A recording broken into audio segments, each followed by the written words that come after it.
नमस्कार। मेरा नाम सोनाली है और आज हम एक और ऐसे आसन के बारे में जानेंगे जो हमारे पाचन तंत्र को मजबूत बनाता है और अच्छे पाचन के लिए बहुत ही महत्वपूर्ण है। पवन मुक्तासन।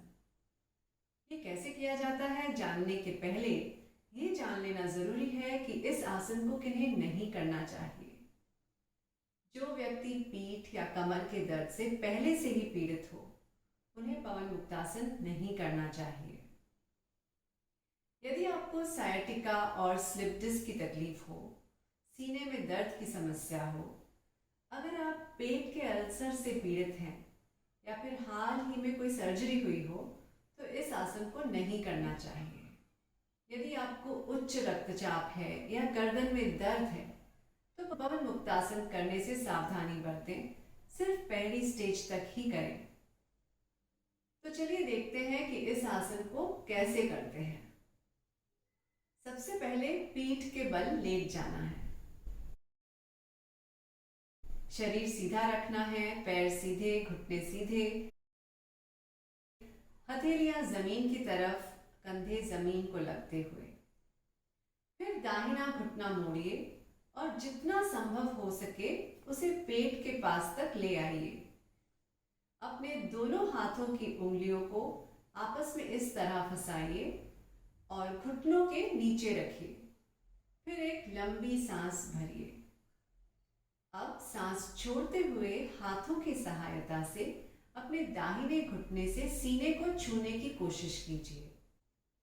आगे बढ़ने से पहले आप एक दो सामान्य श्वसन ले सकते हैं।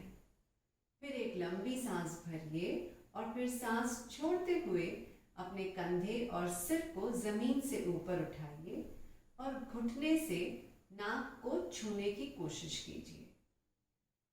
हो सके तो 2-3 सेकंड तक इस स्थिति को होल्ड करिए और फिर सांस भरते हुए अपने कंधे और सिर को जमीन पर ले आइए।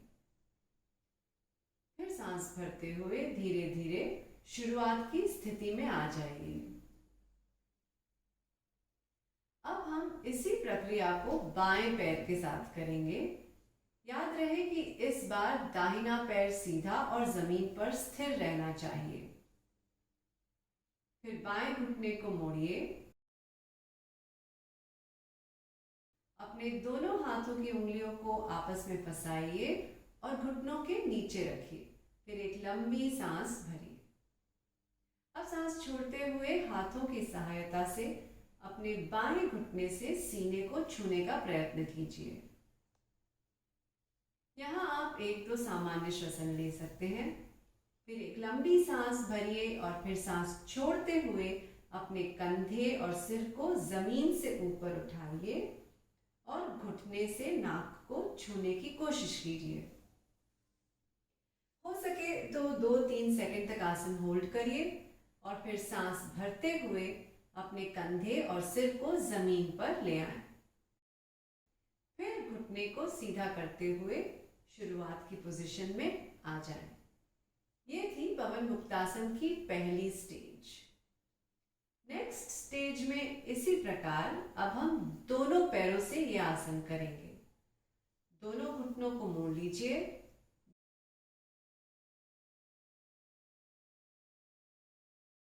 दोनों हाथों की उंगलियों को उसी प्रकार फंसाकर घुटनों के नीचे से पैरों को मजबूती से पकड़ लीजिए। फिर एक लंबी सांस भरिए। अब सांस छोड़ते हुए हाथों की सहायता से दोनों घुटनों से सीने को छूने का प्रयत्न कीजिए। फिर एक लंबी सांस भरिए और फिर सांस छोड़ते हुए अपने कंधे और सिर को जमीन से ऊपर उठाइए और घुटनों के बीच में नाक को लाने की कोशिश कीजिए। हो सके तो 2-3 सेकंड तक आसन होल्ड करिए और फिर सांस भरते हुए अपने कंधे और सिर को जमीन पर ले आए। फिर घुटनों को सीधा करते हुए शुरुआत की पोजीशन में आ जाए।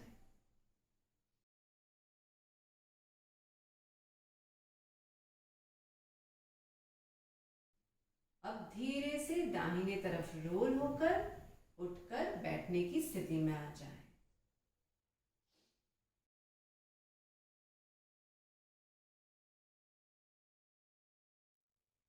इस आसन को करते वक्त एक बात का खासकर ध्यान रखना है, वो ये कि आपकी गर्दन पर कोई स्ट्रेन नहीं आना चाहिए। अगर आपको कंधे और सिर उठाने में दिक्कत हो या फिर आप कोई दर्द या तकलीफ महसूस कर रहे हैं, तो आप सिर्फ घुटनों को सीने तक लाकर उसी स्थिति में 3 से 5 सेकंड तक होल्ड कर धीरे धीरे सांस भरते हुए आसन को छोड़ सकते हैं। फाइनल पोजीशन में जाना जरूरी नहीं है, आपको आसन का लाभ तब भी मिल जाएगा। अब हम जानते हैं पवन मुक्तासन के लाभ। जैसा कि नाम से ही स्पष्ट है, ये आसन पेट के पाचन तंत्र यानी कि डाइजेस्टिव ट्रैक्ट से अनावश्यक गैस को बाहर निकालने में मदद करता है। पवन मुक्तासन पेट एवं कमर की मांसपेशियों को तान देता है और उन्हें मजबूत बनाता है। ये आंतों को सक्रिय रखने के लिए बहुत ही फायदेमंद है। महिलाओं के लिए यह आसन गर्भाशय से जुड़ी बीमारियों को दूर करने में मदद करता है। इसके अलावा जो लोग कमर दर्द, एसिडिटी, आर्थराइटिस के दर्द एवं हृदय रोगों से ग्रसित हैं, ये उनके लिए भी लाभदायक है।